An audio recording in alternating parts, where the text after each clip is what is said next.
Hello friends मु रश्मिरेखा Lenka kitchen को आपण मानकु बहुत बहुत स्वागत। आज आम ओडिशा प्रसिद्ध सुजी काकरा बा सुजी मंडा बनैबा। तेबे चलंतु एही मंडा पिठा बनिया पई कोन सब सामग्री गुड़िका आवश्यक प्रथमे आम देखिनबा। सुजी काकरा पिठा बनिया पई एठी मु 2 कप सुजी नैची, हाफ कप चीनी नैची। आपण एठी आपणकर टेस्ट अनुसार मिठार मात्रा कम बेसी मध्य करि परिबे। गोटे चमच घियो नैची आउ लुण स्वाद अनुसार नैची। एबे आमे सुजी को जंतीबा। सेथिपाई एठी मु 3 कप पानी को गरम कर देइची। 2 कप सुजी पाई एठी मु 3 कप पानी नैची। पानी एठी मोर भला भाबरे फुटी गलानी। एबे एथिरे आमे चीनी पकेइबा। मु एठी हाफ कप चीनी पकाउची। आपण एठी आपणकर टेस्ट अनुसार चीनी पकांतु। तापर एथिरे आमे स्वाद अनुसार लुण पकेइ दबा। एबे एथिरे आमे घियो पकेइबा। घियो पकेइबा द्वारा एही पिठार फ्लेवर बहुत भल आसी थाए। आउ जेतेबेले आमे सुजी को जंतीबा सुजीटा प्याने लाखिक रहिबनी, इजिली बाहरी आसीबो। एही सब जिंस को आमे भल भाबरे मिक्स करिकि टिके फुटिया पई छाडी दबा। देखंतु चीनी एठी भल भाबरे मेल्ट हे गेलानी। पानी मध्ये भल भाबरे फुटी गलानी। आकु आमे थरे भल भाबरे गुळेई नबा। तापर एथिरे आमे सुजी को पकेइबा। सुजी के पकेइला बेले सब बेले गोटे हाथ रे धीरे धीरे करी सुजी के पकेइबे। आउ गोटे हाथ रे चामच को चलौथेबे, नहले सुजी रे बिंडी आसी जिवो।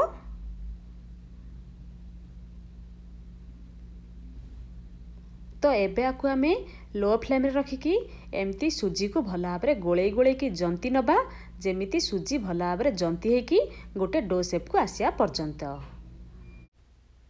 आकु एमती कंटिन्यूअसली चलौथेबे, नहले सुजीटा प्याने लागिकी पोड़ी जिबार चांस रही थाए। किछि समय आकु एमती कंटिन्यूअसली जंतीबा परे आपण देखि परचंती सुजी एठी भल भाबरे जंती हे की गोटे डो शेप को आसी गलानी। आउ प्यान रो चारिपटरु मध्ये एटा छाड़ी आसिलानी। तो एठी हमर सुजीर जंतुणी बिल्कुल रेडी हे गला। तो एबे आमे कुकटॉप को ऑफ कर दबा। आकु एमती कवर करके 5 मिनिट पई छाड़ी दबा। 5 मिनिट हे गलानी। एबे आमे कवर को बाहर कर नबा। देखंतु एठी हमर सुजीर जंतुणी बिल्कुल रेडी हे गला। आकु आमे गोटे प्लेट को बाहर करके ठंडा करि नबा। जंतुणी ठंडा होता भितर एबे आमे पूरा बनै नबा। पूरा बनिया पई एठी मु गोटे नडिया को कोरिकी नैची। एठी मु गोटे कप क्षीर छेना नैची। क्षीर छेना जगह रे आपण दही छेना मध्ये नै परिबे। हाफ चामच गुजराती गुंड, हाफ चामच गोलमरिच गुंड। आउ एठी मु गोटे कप चीनी नैची। चीनी जगह रे आपण एठी गुड़ मध्ये नै परिबे। एमिति कि मिठार मात्रा आपण एठी आपणकर टेस्ट अनुसार कम बेसी मध्ये करि परिबे। पूरा बनिया पई एठी मु गोटे पैन को हल्का टिके गरम कर नैची। तापर एथिरे आमे नडिया कोरा को देई दबा। नडिया कोरा को आमे आधा मिनिट पई टिके भाजी नबा, जहा द्वारा कि नडिया कोरा थिबा पानीटा टिके मरि जिवो। आधा मिनिट हे गेलानी। एबे एथिरे आमे छेना को ऐड कर दबा। छेना को मध्य लो फ्लेम रे रखिकी आउ आधा मिनिट पई नडिया कोरा सहित भल भाबरे आमे भाजी नबा।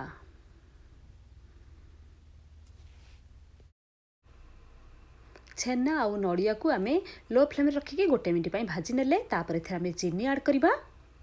चीनी जगह रे आपण एठी गुड़ मध्ये पकई परिबे।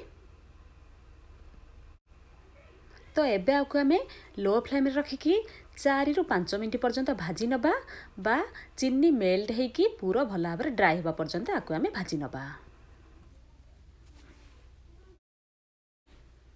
4-5 मिनिट आकु एमती कंटिन्यूअसली भाजिया परे आपण देखि परचंती चीनी एठी भल भाबरे मेल्ट हे गलानी। पूरा मध्य भल भाबरे भाजी हेकी ड्राई हे गलानी। तो लास्ट रे एथिरे आमे गोलमरिच गुंड आउ गुजराती गुंड को पकई दबा। गोलमरिच गुंड आउ गुजराती गुंड रे पूरा भल बास्ना आसी थाए। तो एबे आकु आमे भल भाबरे मिक्स कर नबा। देखंतु ये एबे भल भाबरे मिक्स हे गला। तो एठी हमर पूरा बिल्कुल रेडी हे गला।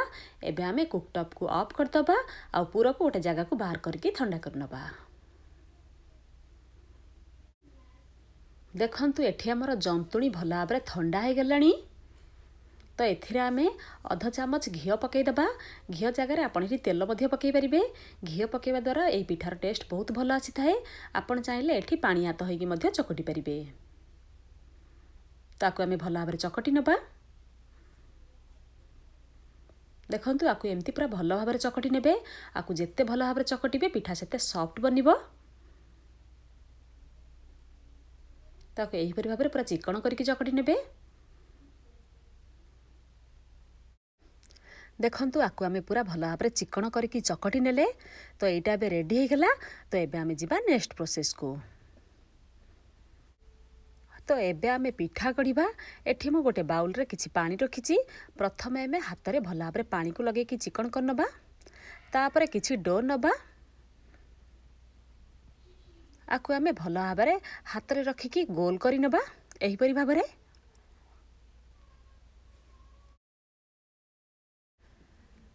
ତାପରେ ଆକୁ ଆମେ ଏମିତି ମଝିରୁ ପ୍ରେସ୍ କରିକି ଗୋଟେ କଟୋରୀ ସେପ୍ ଦେବା ବା ଗୋଟେ ଗିନା ସେପ୍ ଦେବା।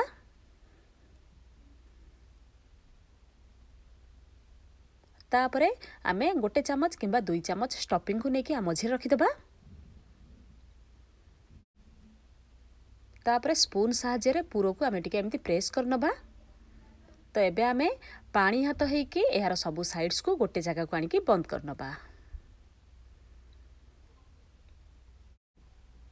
ଯେମିତି ଆମେ ଆଳୁ ପରଟା ତିଆରି କରିଥାଉ ସେହିପରି ଭାବରେ ଆକୁ ଆମେ ତିଆରି କରିନେବା।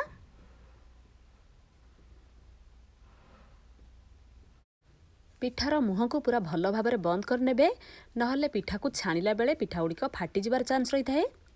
ତାପରେ ଆକୁ ଭଲ ଭାବରେ ହାତରେ ପୁଣି ଚିକଣ କରିନେବେ। ପାଣି ହାତ ହେଇକି ଆକୁ ଏମିତି ଭଲ ଭାବରେ ଚିକଣ କରିନେବେ। ସବୁ ସାଇଡ୍ସକୁ ଏମିତି ଭଲ ଭାବରେ ଚିକଣ କରିନେବେ।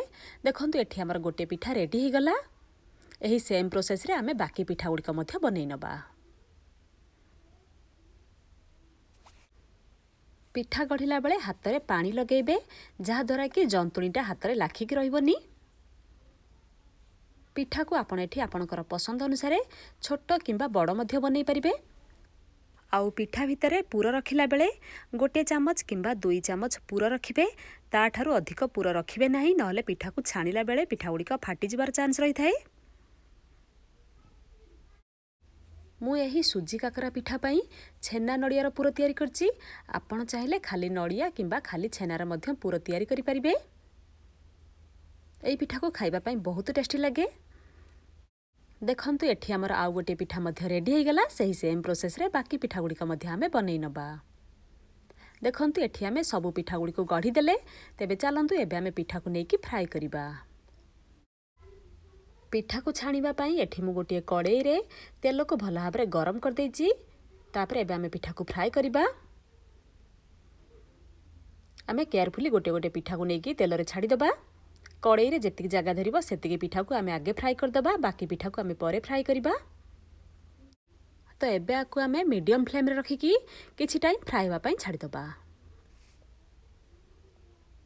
କିଛି ସମୟ ପରେ ଆକୁ ଆମେ କେୟାରଫୁଲି ଓଲଟେଇ ଦେବା। ତ ଏବେ ଆକୁ ଆମେ ଓଲଟ ପାଲଟ କରିକି ଏହାର ସବୁ ସାଇଡ୍ସକି ଗୋଲ୍ଡେନ୍ ବ୍ରାଉନ୍ କଲର୍ ଆସିବା ପର୍ଯ୍ୟନ୍ତ ଫ୍ରାଏ କରିନେବା। ଗ୍ୟାସ୍ର ଫ୍ଲେମ୍କୁ ଆପଣ ଏଠି ମିଡ଼ିୟମ୍ ରଖିବେ।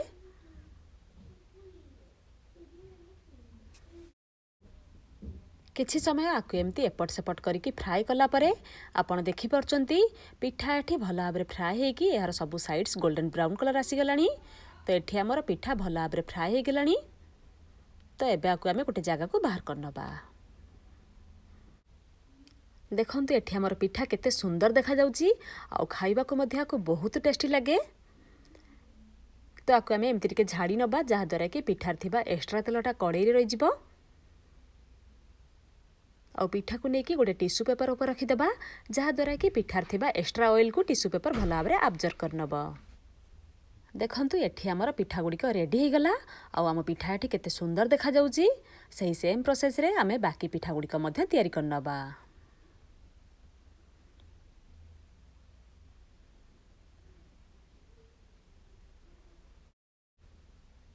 ପିଠାକୁ ଫ୍ରାଏ କଲାବେଳେ ସବୁବେଳେ ଗ୍ୟାସ୍ର ଫ୍ଲେମ୍କୁ ମିଡ଼ିୟମ୍ ରଖିଦେବେ। ମିଡ଼ିୟମ୍ ଫ୍ଲେମ୍ରେ ପିଠାକୁ ଫାଷ୍ଟରୁ ଲାଷ୍ଟ ପର୍ଯ୍ୟନ୍ତ ଫ୍ରାଏ କରିବେ। ଯଦି ଆପଣମାନେ ଆକୁ ହାଇ ଫ୍ଲେମ୍ରେ ଫ୍ରାଏ କରିବେ ତାହେଲେ ପିଠା ଗୁଡ଼ିକ ଉପରୁ ଭଲ ଭାବରେ ଫ୍ରାଏ ହେଇଯିବ, ଆଉ ଭିତରଟା କଞ୍ଚା ରହିଯିବ। ତେଣୁ କରିକି ଆକୁ ମିଡ଼ିୟମ୍ ଫ୍ଲେମ୍ରେ ଫ୍ରାଏ କଲେ ପିଠାଟି ଭଲ ଭାବରେ ଉପରୁ ଫ୍ରାଏ ହେଇଯିବ, ଆଉ ଭିତରଟି ମଧ୍ୟ ଭଲ ଭାବରେ ସିଝିଯିବ। ଦେଖନ୍ତୁ ଏଠି ଆମେ ସବୁ ପିଠା ଗୁଡ଼ିକୁ ଫ୍ରାଏ କରିଦେଲେ। ଏବେ ଆମେ ପିଠାକୁ ଗୋଟେ ଜାଗାକୁ ସର୍ଭ କରିବା। तो एबे आमर सुजी काकरा पिठा बा सुजी मंडा पिठा बिल्कुल रेडी हो गला। जदि आपण मानकु मोर आजिर रेसिपीटी भल लागिबो ताले भिडियोटी को लाइक करिवे, फ्रेंड्स मानक सहित भिडियोटी को शेयर मध्य करिवे, आ मो चैनल को सब्सक्राइब करिया को जमा भी भूलिबेनी। Thank you.